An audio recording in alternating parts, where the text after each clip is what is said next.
Pull over ako mga lods para ibalik rin natin tong camera ko. Para na iba naman. Nagkasundo doon sa dahil kayo nang humusga mga lods kung tama ba yun. Dahil nung nag-move in daw sila, nagbayad daw sila sa landlord ng 2,000. So 2,000 dahil kung sila daw nagbayad nung nag-move in sila, kailangan daw magbayad din ako ng gano'n. Pero ang hanap ko ay room for rent lang. Uupahan ko, wala akong kinalaman dun sa dun sa landlord. Kasi unang-una sila ang may usapan dun sa landlord kung ano mga rules nila doon.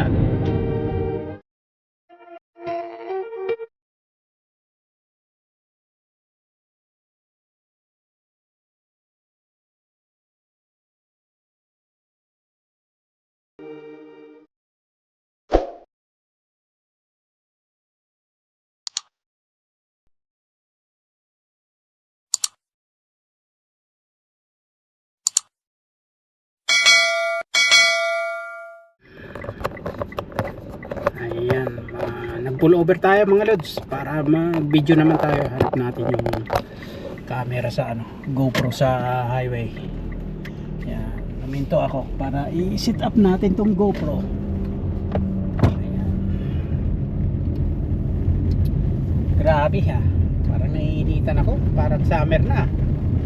+9 mga lods.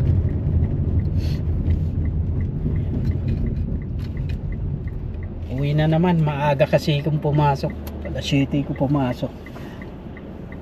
Ito, masarap palang umuwi pag maaga. Busy ang highway mga lods. Ayan. Sinet up ko muna yung kaya ako nag-pull over para i-set up natin tong GoPro. Nasa naka-mounted siya. Dashcam. Yan.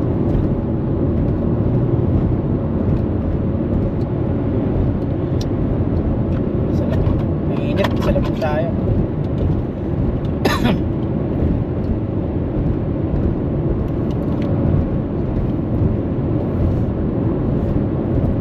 Cruise control natin. Kahapon mga logs, grabe yung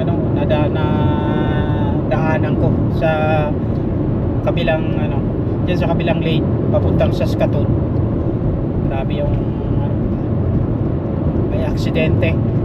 Yung puting SUV tumilapon. Lampas pa ng ditch.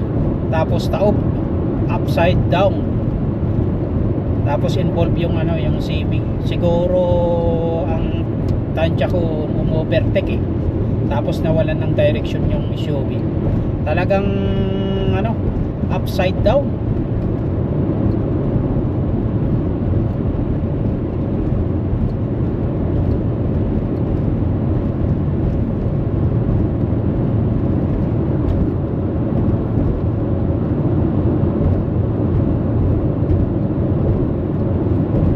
Video tayo ulit. Mag-video ko ulit mga lods para araw-araw meron akong upload sa aking YT. Para lagi tayo may attendance, accurate yung pag-upload yung content, yung video kay YT.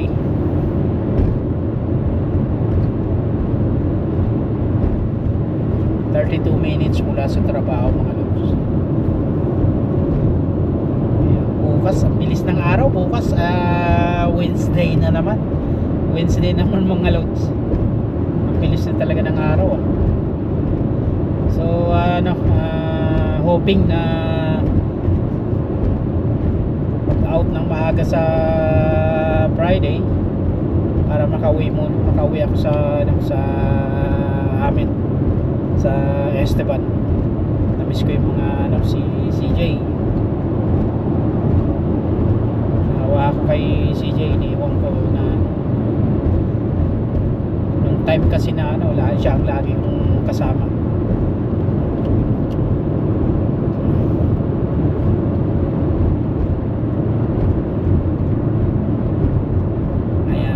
itsura mga lods, plus 9.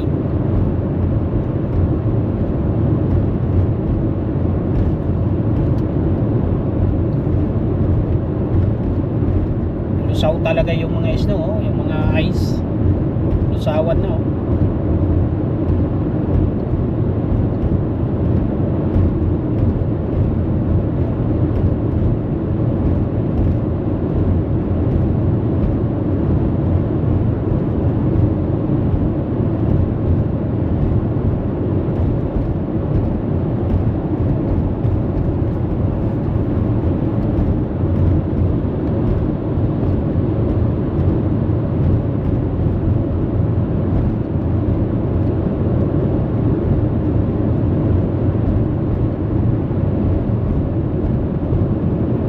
Maagang pumasok, maaga rin uwi para makapagpahinga na. Pahinga mo maaga, matulog na maaga.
ito mga lods, Kinastone.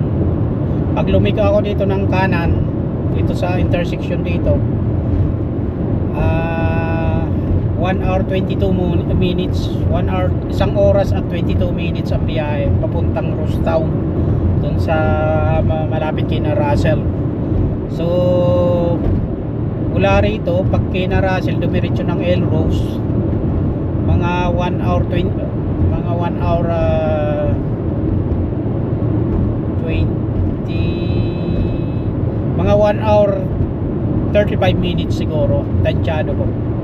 Ayan, pag lumika ako dito sa kaliwa, outlook ko, sa kanan, kita nyo ito mga lods, Kinastone. Ayan, pag kumanan ako dyan papuntang diretso Kinastone, tapos outlook 1 hour 22 minutes Rosetown, sa lugar nila Russell, sa Kaklasiko, sa dati naming tinirahan, sa lilipatan namin noon.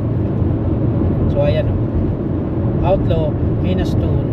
Kinastone ito town to ng Kinastone, pero yung outlook doon, dadaan ka muna ng outlook bago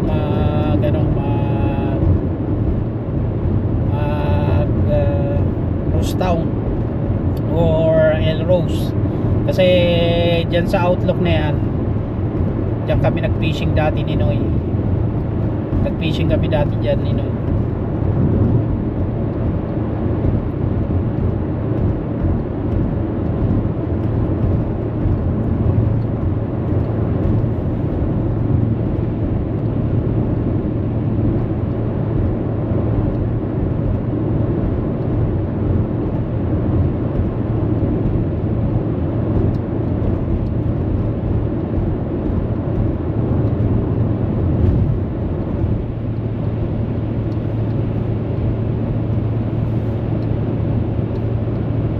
Mga lods, mag pull over ako dito sa baliktarin ko tong aking camera, GoPro, para nakatapat sa akin.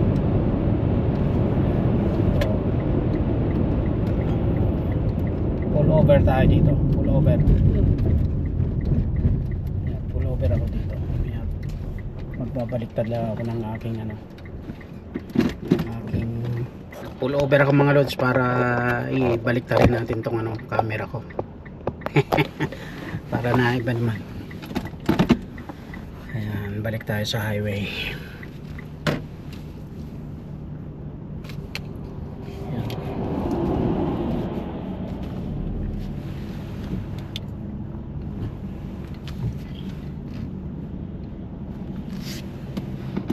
Papasok tayo ulit sa highway mga lods. Lampasin ko lang tong dalawang sasakyan.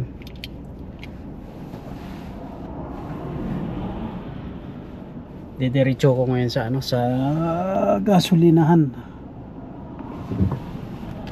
Diretso ko ngayon sa gasolinahan mga boss, para mag-top up muna ako ng fuel, pero doon sa town.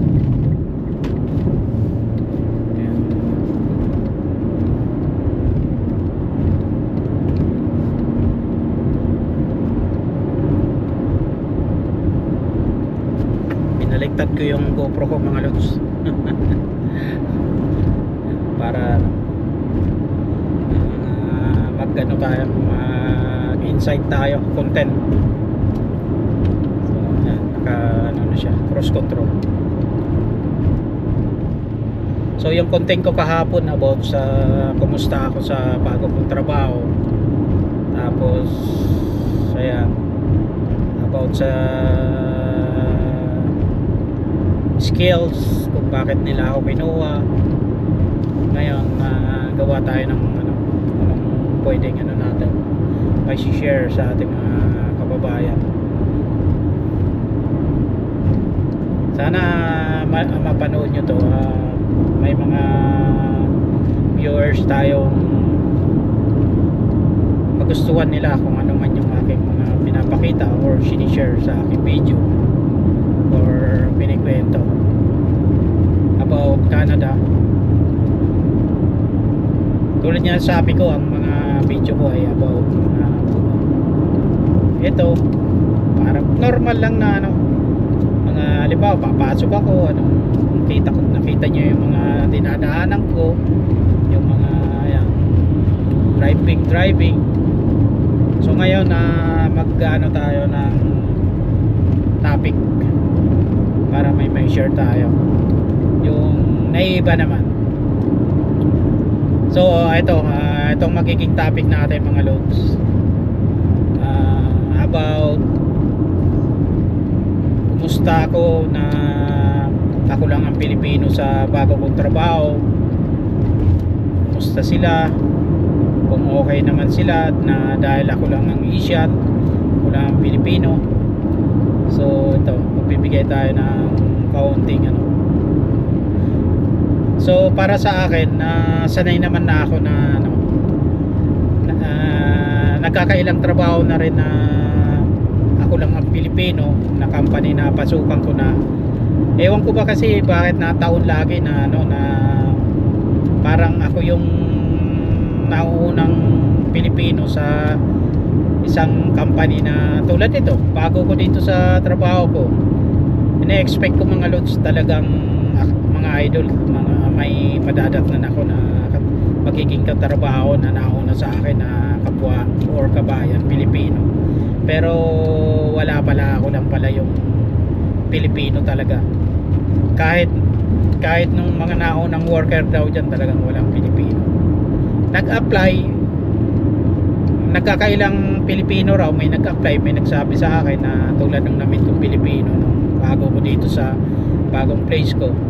Nag-apply nga daw siya nung nalaman na naikwento ko na ang company ko dito magtatrabaho. So nag-apply nga daw siya pero hindi naman daw siya nakuha. Yan. So sa akin yung sinasabi ko nga, walang problema sa akin, sanay na ako na ako lang ang Pilipino. Tulad dati sa pinasukan ko rin, ako rin yung unang Pilipino, tapos dumami na paunti-unti. Kumbaga ako yung nagustuhan nila siguro. Hindi ko masasabi na yun ang dahilan, baka, pero para sa akin, kung hindi nila nagustuhan yung performance ko, kung hindi ako okay, hindi na siguro sila mag-hire. May bearing siguro na hindi na sila mag-hire, hindi na sila kukuha ng Pilipino. Baka madala, ganun pala ang trabaho ang Pilipino. So hindi naman siya. So kayo na ang humusga kung tama ba o may bearing ba yun na dahil ako ang unang Pilipino, tapos baka nakita na okay naman yung performance ko, okay kung makikipagtrabaho sa kanila, sa mga puti, tapos sunod-sunod. Nabanggit ko na yun dun sa video ko kahapon na nag-umpisa sa akin ako ang unang Pilipino, tapos paunti-unti nadagdagan. So total umabot ng approximately 15 na Pilipino. Pero nga, ulitin ko lang yung sinasabi ko, hindi kami nagpang-abot totally na yung sinasabi kong 15 na Pilipino. Kumbaga may bagong Pilipino, tapos meron siyang may bagong hire, tapos in-hire siya, tapos may umalis na mga Pilipino. It's either nag-quit or nag-resign. Nag-quit, resign parehas, or natanggal. Ayan. So ganun. So dito sa bago kong trabaho, okay naman dahil hindi naman kami gaanong malaking company, malaking company, malaking site namin. Pero hindi naman yung okay naman so far. Ako naman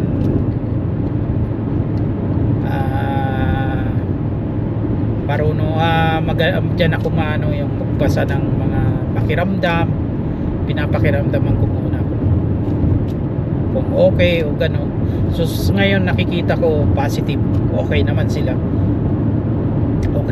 sa akin. Actually tinutulungan niya ako na hanapan ng matitirahan ko para mapalapit daw ako sa site namin sa trabaho.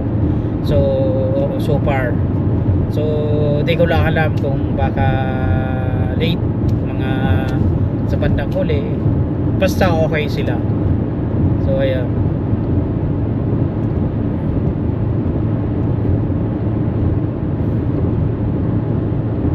Mapapait ang mga Canadian. Tulad ng sabi ko, ulitin ko, nagkakailan-ilan lang talaga yung may alam niyo na yung gusto ko sabihin na kabaliktaran ng mabait. May nagkakailan-ilan lang, pero majority talagang ang babait ng mga Canadian. Pag makasalubong sila, nagkakaway sila, nag-hi sila, nag-hello sila. So ganun sila, mababait sila.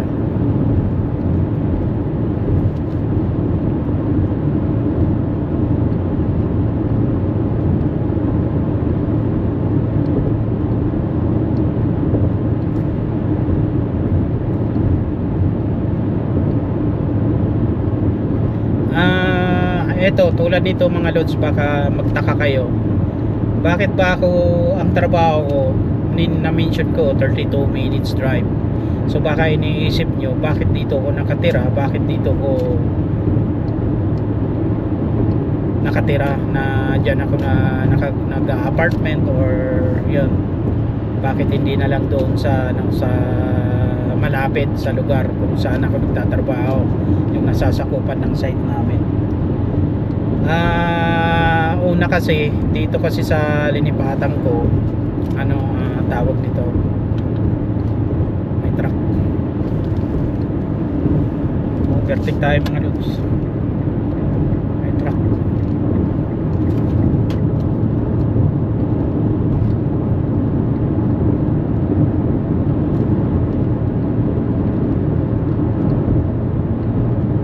Dito rin ako overtake kahapon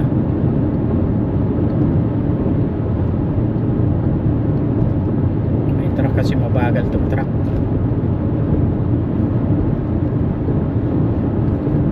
Ayan, 15 minutes drive, 15 minutes, mga 10 minutes na lang mula rito. So ayan mga lods, continue ko ito, naka-overtake tayo. Baka nagtataka kayo kaya bakit kailangan ko pang mag-driving ng 32 minutes 53 kilometers araw-araw balikan. Bakit hindi na lang ako mag-upa doon sa nasasakupan ng site namin ng trabaho ko. Actually, nung before ako nag-move, nung ko na bumisita ako dito sa company, sa site na papasukan ko, talagang nag-ikot-ikot kami, kasama ko pa nga si Noy. Nag-ikot-ikot kami, doon ako naghahanap ng matitirahan, let's say kahit room for rent. Pero may nakausap ako na kabayan, 3 silang Pilipino bago, mula sa British Columbia daw yun So wala pa silang mga papel, hindi, ibig sabihin wala pa silang papel, foreign worker, hindi pa sila permanent.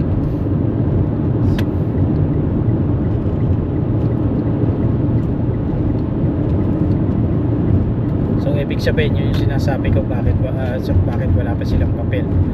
So medyo nagkalabuan lang sa makakatipid sana ako, mura lang mga loads, dahil ang renta, magiging renta ko lang sana doon ay 500 per month. Kaso ang hindi ko nagustuhan doon, kumbaga i-rent ko lang yung isang kwarto nilang bakante. Nauna na sila doon at sila ang naunang kumuha ng bahay, inuupahan nila.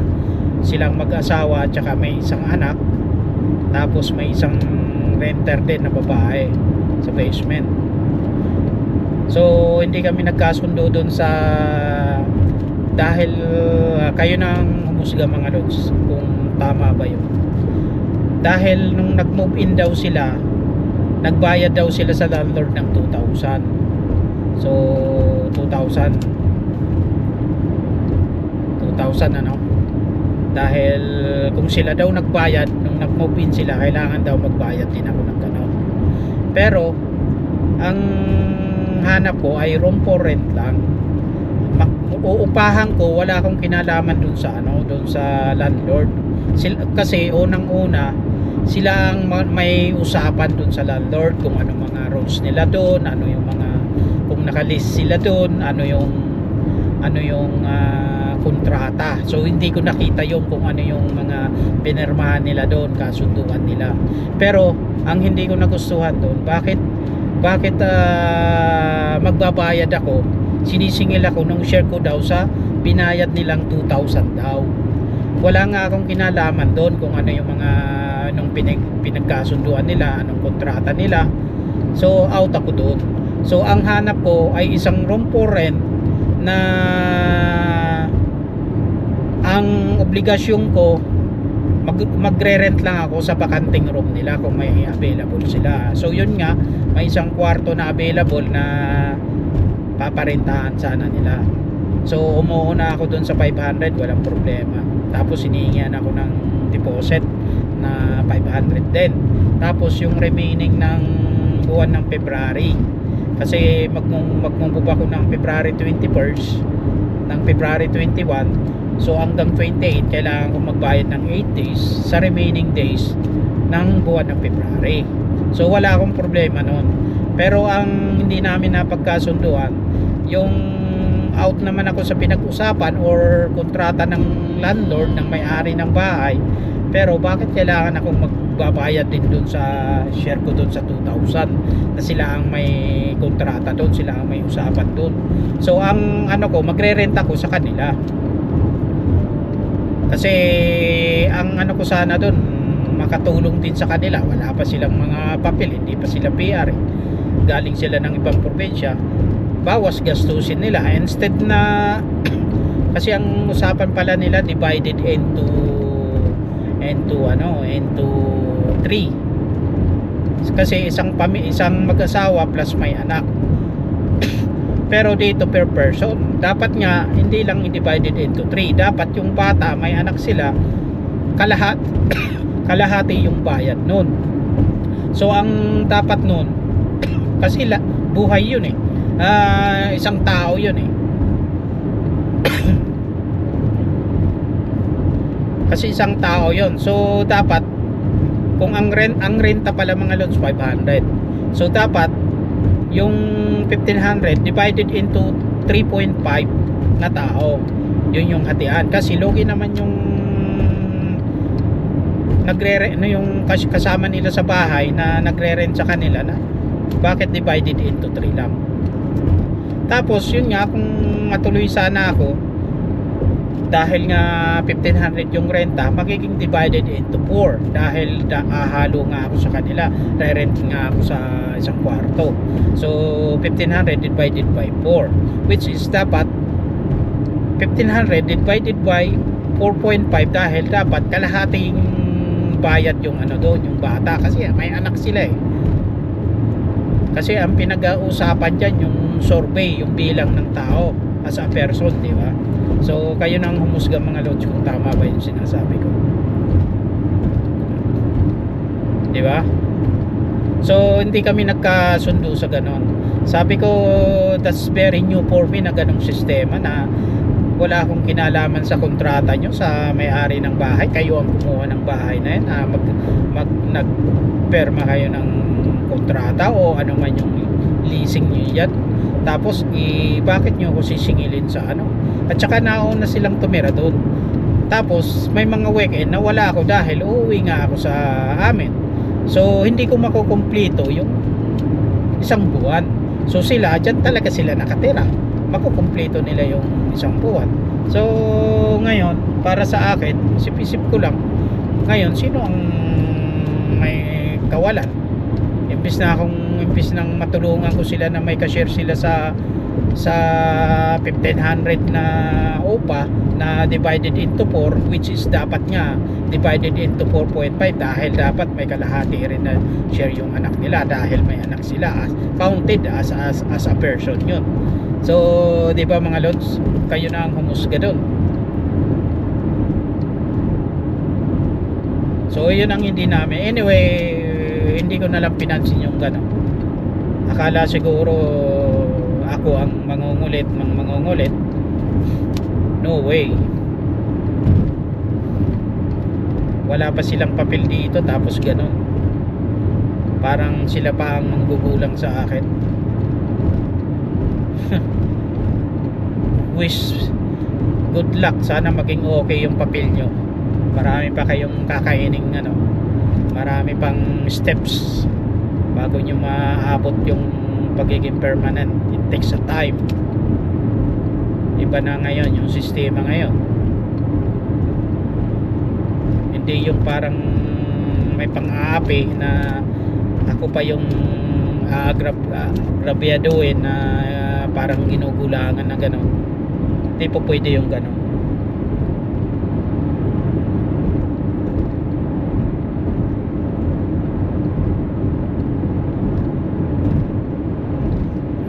Nasa Davidson na ako mga lods.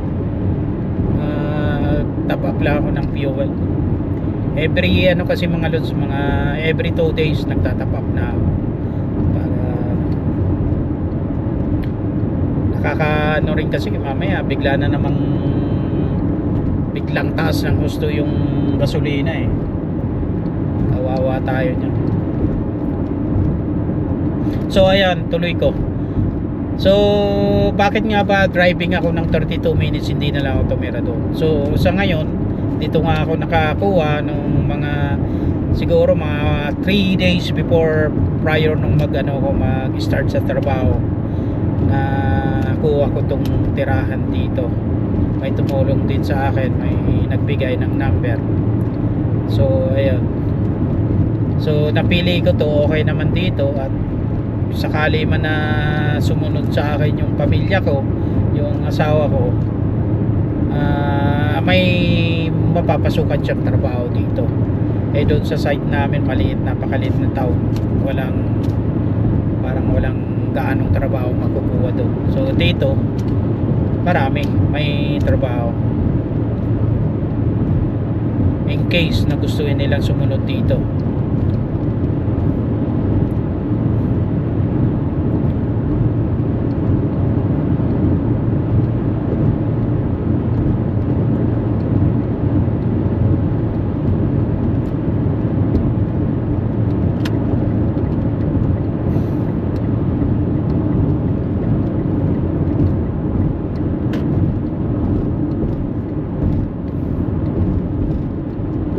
Yan, sa ngayon nagugustuhan ko naman, okay naman yung tirahan ko, yung maliit na town.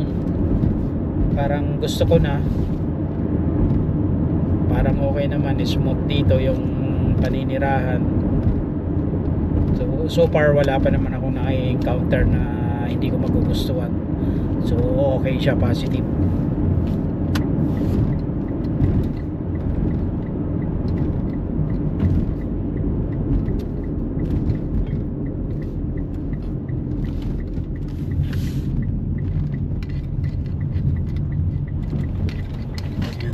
Tayo.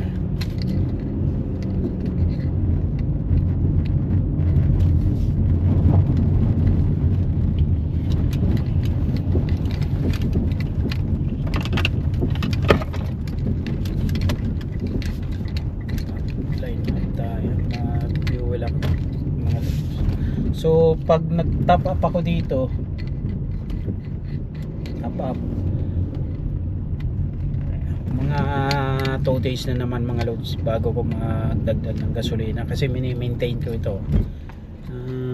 May kulang-kulang kalahati, so magta-top up na ako. Tingnan natin yung fuel. $1.64.9, ganun pa rin. Bili na rin ako ng kape siguro. So yung presyo ng fuel mga lods, $1.64.9, ganun pa rin. Yan, habang nandito ako, tapos bili lang ako ng ng ice cup. Mag ice cup muna ako.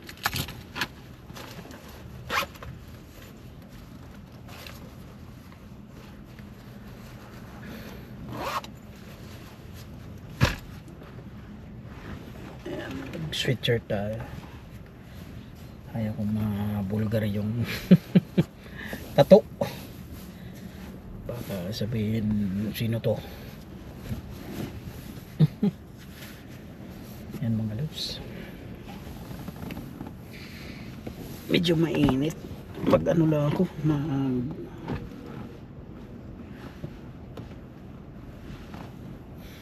Patayin ko muna mga lods pa maya ulit. Ay, naku po. Ayan, nakapag top up na ako ng fuel. Ayos. Tapos ayan, may pang ano tayo.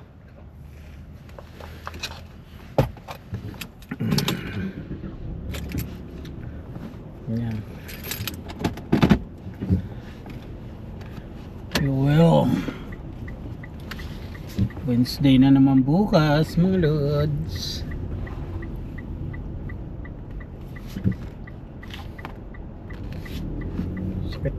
Sakit ulo ko ah.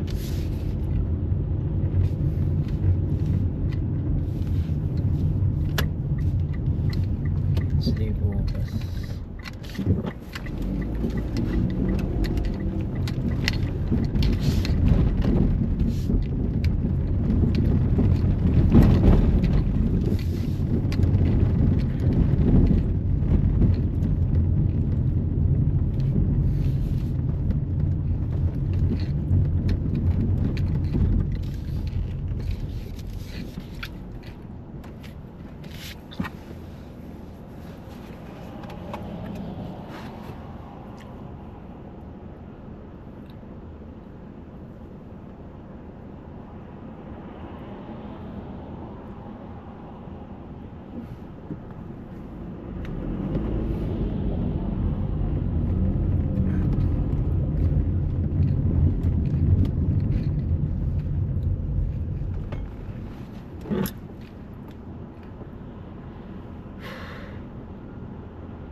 Diyan sa may Shell yung restaurant dyan, yung kinainan ko. Nag-steak kasi ko dyan, steak sandwich eh. Linggo ba yun? Yan, linggo. Hiring dyan, mag-apply daw ako part time. Bigay daw ako ng resume kaso hindi ko pa napapalikan mga lods.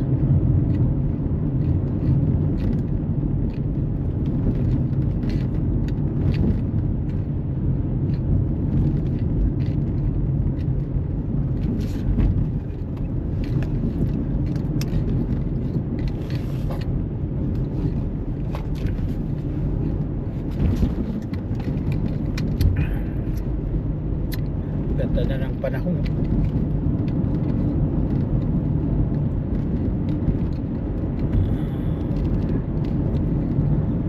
Mag-upload ako araw-araw para active tayo kay YT. Napabayaan ko na yung channel ko eh, so babawi tayo.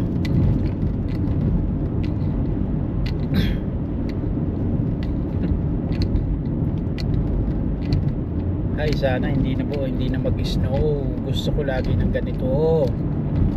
Nakakamiss ng mag-fishing ah.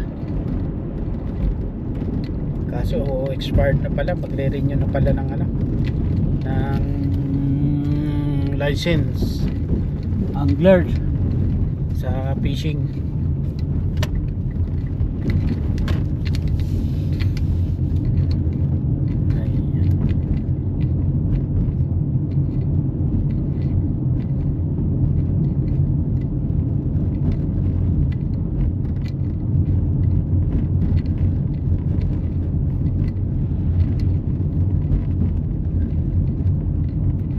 Video call kay CJ.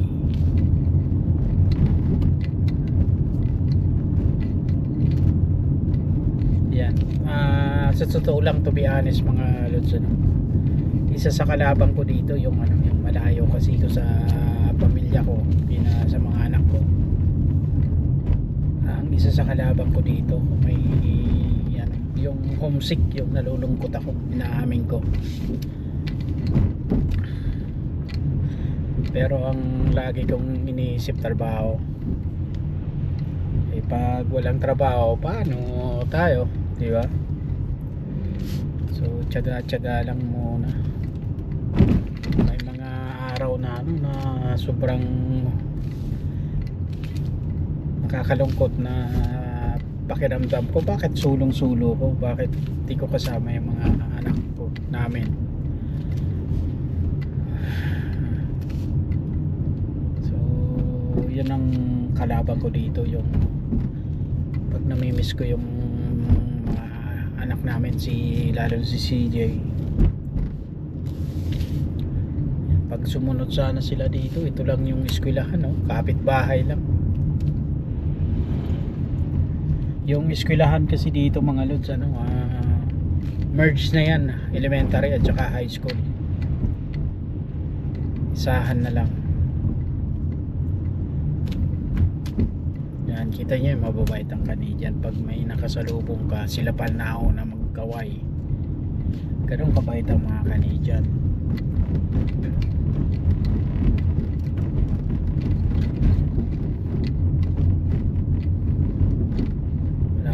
Dito ng car for sale para kay Noy.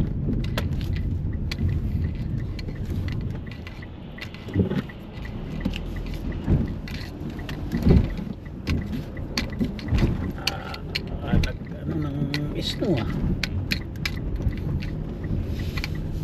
nagme-melt kasi yung snow.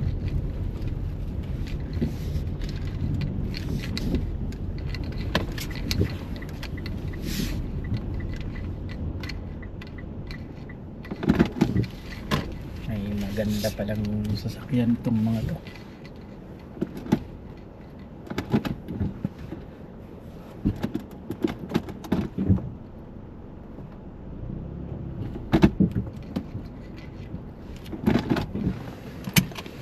Masisipag sila. Ayan, dito na ako sa tirahan ko mga lods.